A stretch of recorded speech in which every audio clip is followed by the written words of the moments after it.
Welcome to the Rim Break Rodeo. We hope this video helps. You'll begin by confirming prerequisites so setup runs smoothly. Make sure you're signed into the same Google account on both devices and that your laptop and home speaker share the same Wi-Fi. Open Chrome on your laptop. Once done, power on the Google Home device and put it in setup mode. You'll use the phone app for device configuration, but start network checks now so you avoid later interruptions. This step prevents common pairing issues and speeds the next actions. Now you configure the device and connect casting. In the Google Home app on your phone, tap Add Setup Device and follow the prompts to name and place your home speaker. Once linked on your laptop, open Chrome, click the three dots, choose Cast, and pick the Google Home device. Make sure you select Cast tab for audio only or Cast Desktop for full sound. Adjust volume on both laptop and home.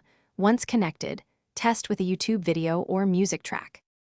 Finish by tuning advanced settings and knowing one solid fix. If casting is intermittent, enable the Media Router flag in Chrome, //flags, or update Chrome to latest version, then restart the browser. Make sure both devices are logged into the same account and that AP isolation is disabled on your router so local devices can communicate. If audio still fails, reboot the home speaker and laptop, then reinitiate casting. This restart often resolves network negotiation errors and completes the setup. Thanks for watching. Consider subscribing if we helped you.